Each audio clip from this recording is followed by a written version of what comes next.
नमस्कार। आज हम बात करने वाले हैं भारत की अंतरिक्ष यात्रा के बारे में। मतलब इसरो की जो कहानी है वो वाकई कमाल की है। हमारे पास जो जानकारी है उसमें कुछ तस्वीरें और डिटेल्स हैं जो इस सफ़र को दर्शाती हैं। और क्योंकि अभी राष्ट्रीय अंतरिक्ष दिवस का माहौल भी है तो ये सही समय है इस पर बात करने का।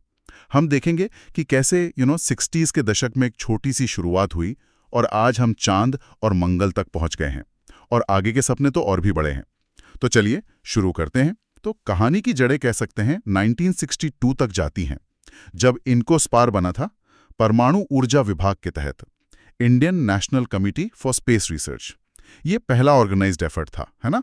हाँ बिल्कुल। वो एक तरह से बीज था, लेकिन असली जो ढांचा मिला वो 1969 में मिला, जब इसरो बना, भारतीय अंतरिक्ष अनुसंधान संगठन। इसने उन शुरुआती सपनों को आप कह सकती हैं एक दिशा दी, एक पहचान दी। और पहला बड़ा माइलस्टोन वो था 1975 में आर्यभट्ट का लॉन्च, भारत का अपना पहला सैटेलाइट। जी। वो पल तो ऐतिहासिक रहा होगा। मतलब स्पेस में भारत की पहली एंट्री। आर्यभट्ट वाकई एक टर्निंग पॉइंट था। इसने भारत को स्पेस क्लब में एंट्री दिलाई। और इसके बाद एक और बहुत जरूरी पड़ाव आया 1980 में। हाँ। जब SLV-3 रॉकेट ने रोहिणी RS-1 सैटेलाइट को सफलतापूर्वक ऑर्बिट में पहुंचाया। ये इसलिए बहुत खास था क्योंकि ये भारत की स्वदेशी लॉन्च कैपेबिलिटी थी।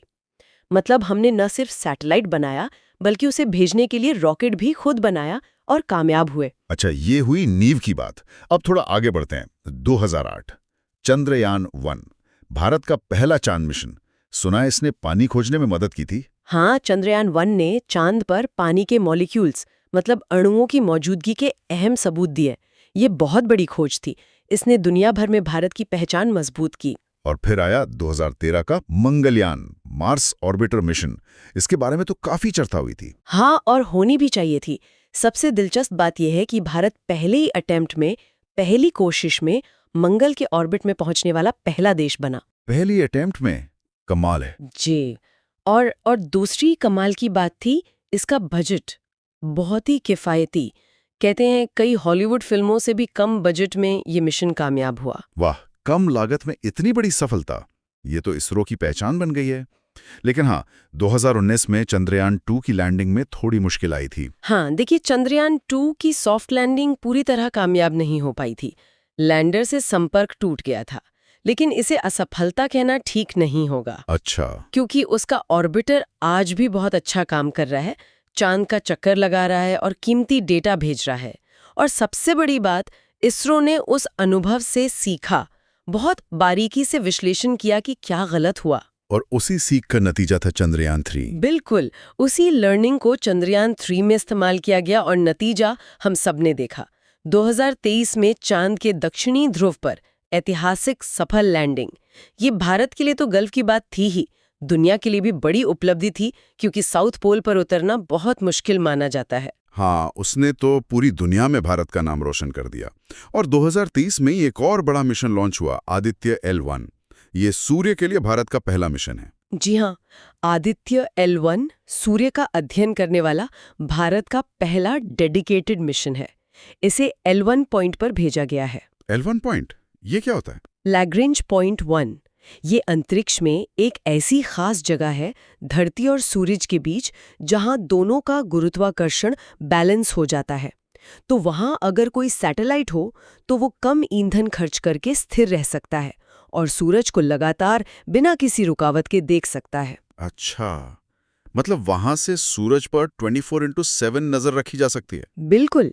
ये मिशन सूरज की बाहरी परत, कोरोना से निकलने वाली सौर हवाओं और सूरज के दूसरी एक्टिविटीज को स्टडी कर रहा है। इससे हमें स्पेस वेदर यानी अंतरिक्ष के मौसम को समझने में मदद मिलेगी। ये सब तो बहुत बड़ी वैज्ञानिक बातें हैं, पर कई लोग सोचते हैं कि भाई इन मिशनों का आम आदमी की जिंदगी पर क्या असर पड़ता है? क्या कोई सीधा फायदा है, जैसे वो नाविक का जिक्र आता है? हाँ, ये सवाल तो बनता है और बहुत ज़रूरी भी है। देखिए, स्पेस टेक्नोलॉजी अब सिर्फ वैज्ञानिकों के लिए नहीं है। नाविक यानी नेविगेशन विद इंडियन कॉन्स्टलेशन, ये भारत का अपना रीजनल नेविगेशन सिस्टम है, जैसे अमेरिका का GPS है। वैसे तो ये हमें लोकेशन बताता है। हाँ, लोकेशन, नेविगेशन, टाइमिंग सर्विसेज देता है, खासकर अपनी सीमाओं और आसपास के इलाके में। ये स्ट्रेटेजिक तौर पर बहुत ज़रूरी है।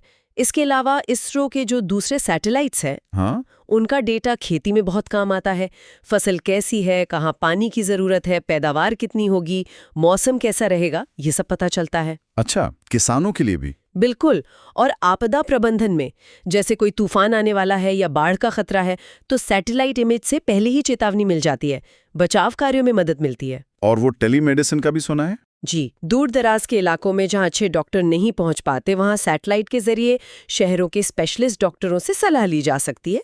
तो ये सब सीधे आम आदमी से जुड़े फायदे हैं। ये तो वाकई बहुत उपयोगी है। अच्छा, एक और चीज का जिक्र था, 2030 तक मलबा मुक्त अंतरिक्ष यानी DFSM मिशन। ये अंतरिक्ष का कचरा क्या होता है? स्पेस डेब्रिस या अंतरिक्ष का कचरा असल में पुराने सैटेलाइट्स के टुकड़े, रॉकेट्स के हिस्से, ऐसी बेकार चीजें हैं जो धरती के चारों ओर बहुत तेज रफ्तार से घूम रही हैं। अच्छा। और ये एक्टिव सैटेलाइट्स और आने वाले मिशनों के लिए बहुत बड़ा खतरा है। सोचिए, एक छोटा सा टुकड़ा भी गोली की रफ्तार से टकरा जाए तो कितना नुकसान कर सकता है।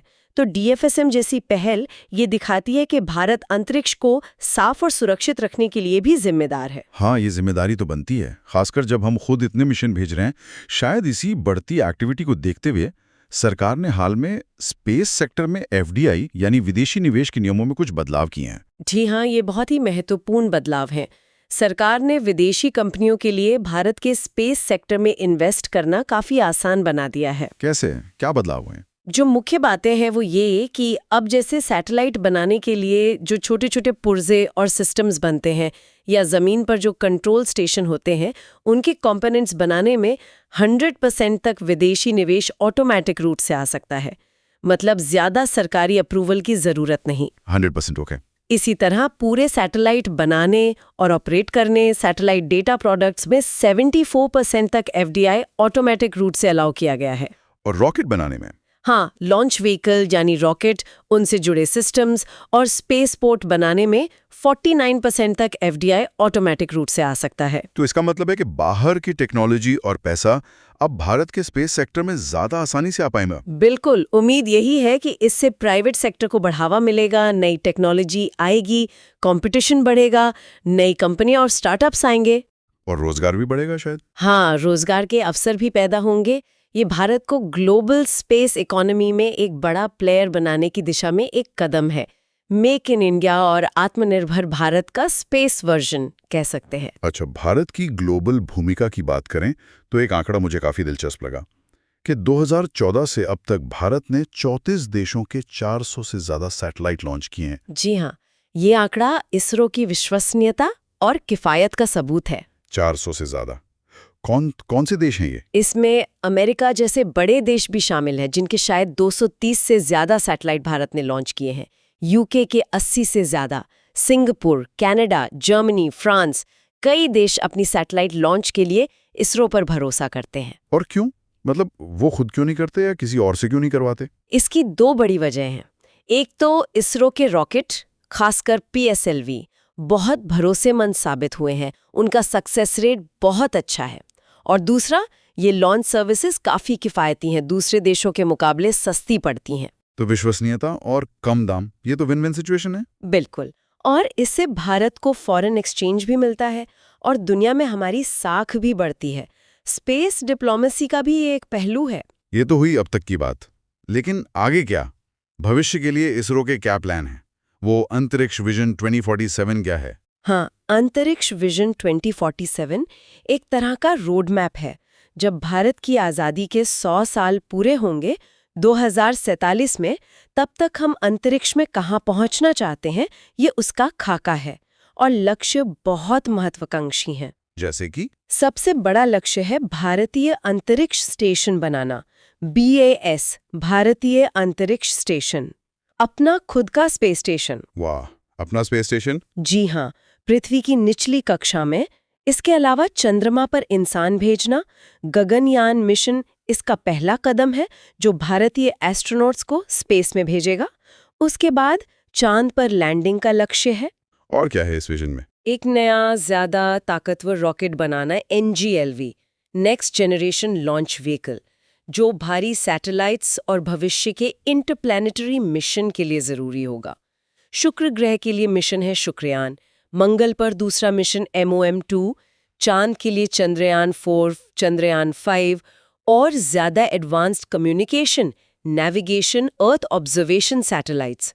एक और आइडिया है इंटरप्लैनेटरी मिशन के लिए एक गेटवे बनाने का। इंटरप्लैनेटरी गेटवे मतलब एक तरह का बेस स्टेशन, शायद चांद के पास, जहां से आगे मंगल या दूसरे ग्रहों के मिशन लॉन्च किए जा सकें। ये तो बहुत ही फ्यूचरिस्टिक लग रहा है। और अंतर्राष्ट्रीय सहयोग वो भी जारी रहेगा, जैसे वो निसार मिशन का जिक्र था। हाँ बिल्कुल।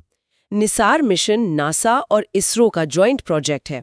ये एक बहुत एडवांस्ड रडार सैटेलाइट होगा जो पृथ्वी की सतह के बहुत छोटे बदलावों को भी पकड़ सकेगा, जैसे जमीन का धंसना, ग्लेशियर का पिघलना, ज्वालामुखी की हलचल। इससे क्लाइमेट चेंज और नेचुरल डिजास्टर को समझने में बहुत मदद मिलेगी। ये 2025 में लॉन्च हो सकता है। और एक एक्सियोम मिशन? हाँ, एक्सियोम मिशन 4 जैसे मिशन भी है, जिनमें भारतीय एस्ट्रोनॉट के शामिल होने की संभावना है। ये मानव अंतरिक्ष उड़ान में भारत के अनुभव को और बढ़ाएगा। तो कुल मिलाकर देखें तो केरल के छोटे से गांव थुम्बा से, जहां कहते हैं चर्च से रॉकेट लॉन्च होते थे, वहां से चांद के साउथ पोल पे झंडा फहराने, मंगल तक पहुंचने और अब अपना स्पेस स्टेशन बनाने का सपना, ये इसरो की कहानी तो मतलब गजब की है। बिल्कुल, ये कहानी है दृढ़ संकल्प की, कम संसाधनों में बड़ा सोचने की और स्वदेशी टैलेंट पर भरोसे की। इसने दिखाया है कि कैसे लगातार मेहनत और इनोवेशन से बड़े लक्ष्य हासिल किए जा सकते हैं। और ये सिर्फ वैज्ञानिक उपलब्धि नहीं है, जैसा हमने बात की, इसका असर आम आदमी की जिंदगी पे भी पड़ रहा है। हाँ, और अब जिस तरह से प्राइवेट सेक्टर और एफडीआई के लिए ये फील्ड खुल रहा है, उससे आने वाले समय में और तेजी आने की उम्मीद है। भविष्य वाकई रोमांचक लग रहा है। सही कहा। तो जाते जाते हमारे श्रोताओं के लिए कोई सवाल या सोचने के लिए कोई बात? हाँ, एक सवाल छोड़े जाते हैं। जैसे जैसे भारत अंतरिक्ष में और आगे बढ़ेगा, अपना स्टेशन बनाएगा, शायद दूसरे ग्रहों पर इंसान भेजेगा, तो कौन से नए नैतिक सवाल उठेंगे? अंतरिक्ष के संसाधनों का इस्तेमाल कैसे हो? क्या हम पृथ्वी के कीटाणु दूसरे ग्रहों पर ले जाने से खुद को रोक पाएंगे? अंतर्राष्ट्रीय सहयोग के नियम क्या होने चाहिए? ये वो सवाल हैं जिन पर शायद हमें आने वाले सालों में सोचना होगा। दिलचस्प सवाल हैं, जरूर सोचना चाहिए। चलिए, इसी विचार के साथ आज की बातचीत यहीं समाप्त करते हैं। धन्यवाद। धन्यवाद।